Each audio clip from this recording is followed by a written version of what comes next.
Murad embraced Karim. A bear hug. Years melted away. They were young again, back in the desert, fighting sand and boredom. Now, at 48, they faced a different kind of enemy. It's good to see you, brother. His voice was rough, weathered by time and hard living. Karim, though thinner, had the same glint in his eyes, the same unwavering loyalty. They sat down, the familiar weight of unspoken understanding settling between them. Memories flickered, scorching sun, shared cigarettes, the echo of distant gunfire. They didn't need words, not yet. This was more than a reunion. It was the beginning of a rescue. Madame Seham, their former commander, and a woman they both respected deeply, was in danger, held captive by a powerful enemy. They were the only ones who could save her. Madame Seham is being held in a remote villa, heavily guarded. Our sources are sparse. Getting in will be nearly impossible. Getting out even more so. Murad listened, his face impassive but his mind racing. He studied the grainy photograph of the villa, a fortress of old stone and shadows. He knew the risks. They both did. Murad, we owe her our lives. It wasn't a question, it was a statement of intent. Karim nodded, a grim smile touching his lips. They had faced impossible odds before. They spent the next few hours going over the details, planning, strategizing, anticipating every possible scenario. The mission was suicide, but failure was not an option. Not for Madame Seham, not for them. The villa loomed before them, an imposing silhouette against the inky canvas of the night sky. It was an old building constructed from rough-hewn limestone blocks that seemed to absorb the moonlight. A high wall, topped with razor wire, encircled the property. The air hung heavy with the scent of jasmine and the distant drone of insects. But beneath the apparent tranquility, danger throbbed. Murad could feel it in his gut, a primal instinct warning him away. They had approached silently, their movements fluid and practiced. Years of operating in the shadows had honed their skills to a razor's edge. Now they crouched in the darkness, studying their target. The villa exuded an aura of menace, its windows like vacant eyes staring out into the night. It was a place of secrets, of whispered threats and hidden agendas. And somewhere within its depths, Madame Seham was held captive. Murad moved like a phantom, his dark clothing blending seamlessly with the shadows. He scaled the wall with practiced ease, the razor wire whispering a metallic song as he slipped past. Karim followed, silent and deadly as a viper. They navigated the grounds with uncanny grace, their senses on high alert. Every rustle of leaves, every chirp of a cricket was amplified in the stillness. They were predators, moving through a landscape of concrete and stone.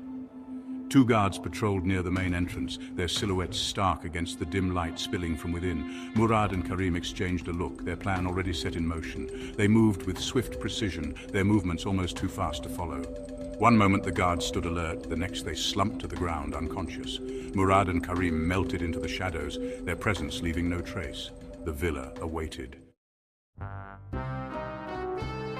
The interior of the villa was a labyrinth of dimly lit corridors and opulent yet strangely sterile rooms. Heavy velvet curtains embroidered with intricate designs obscured the windows, choking the life out of the moonlight. They crept through the villa, their movements silent and purposeful. Every sense was heightened, every nerve ending thrumming with anticipation. The air was thick with the scent of expensive cologne and a cloying sweetness that Murad couldn't quite place. A muffled cough echoed from a room at the end of the hallway. Murad's blood quickened. He recognized the sound. He would know Madame Seham's cough anywhere. They had found her. He exchanged a look with Karim, a silent acknowledgement of the danger that lay ahead.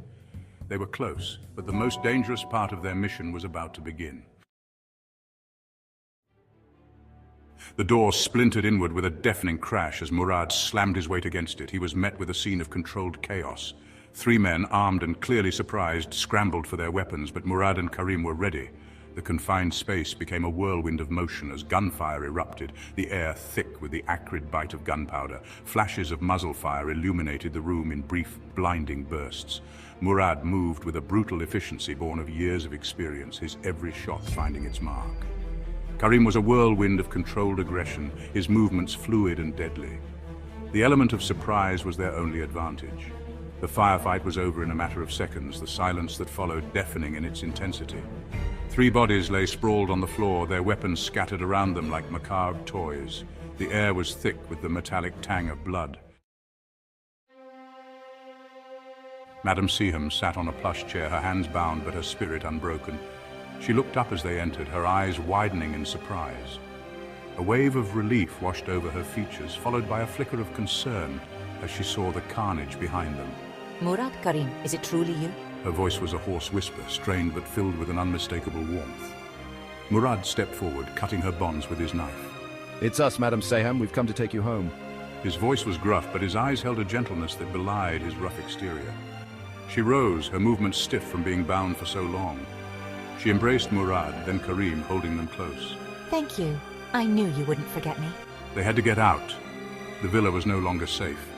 They moved quickly, their steps purposeful and their faces grim. They had achieved their objective, but the night was far from over. The first light of dawn painted the sky in hues of rose and gold as they reached the banks of the Nile. The great river, a symbol of life and eternity, flowed past them, its gentle current a soothing balm to the violence they had just witnessed. They found a secluded spot beneath the shade of a sprawling acacia tree. The air was cool and fresh, carrying the scent of river water and blooming lotus flowers. For the first time since the mission began, they allowed themselves a moment of respite. Murad watched as the sun climbed higher, its rays glinting off the water. He thought of Madame Seham, safe now, and felt a surge of satisfaction.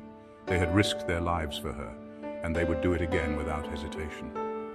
He glanced at Karim, who was staring out at the river, his face etched with a mixture of exhaustion and determination. They had been through a lot together, these two, bound by a shared past and an unwavering loyalty to one another. It's not over, is it? Karim's voice was low, but there was a steely glint in his eyes. He didn't need Murad to answer. They both knew the truth. This rescue was just the beginning. Madame Seham had been targeted for a reason. She had stumbled upon something, a conspiracy that ran deep and powerful. People in high places were involved, people who would kill to protect their secrets. She'll tell us what she knows, and when she does, we'll be ready. He looked out at the flowing water, his gaze steady. They had crossed the river of violence once more. The fight ahead would be long and dangerous. They would be outmatched, outgunned, and outmaneuvered at every turn. But they had one thing their enemies didn't: an unbreakable bond of loyalty and a thirst for justice.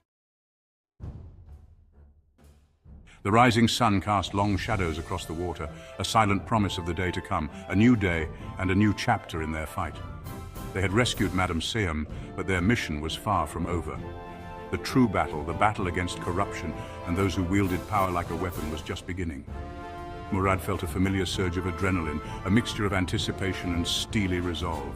He stood, his gaze unwavering. He would stand with Karim, with Madame Seham, and they would face whatever lay ahead together. The fight for justice, for what was right, would continue. No matter the cost, the Nile flowed on, a timeless witness to their vow.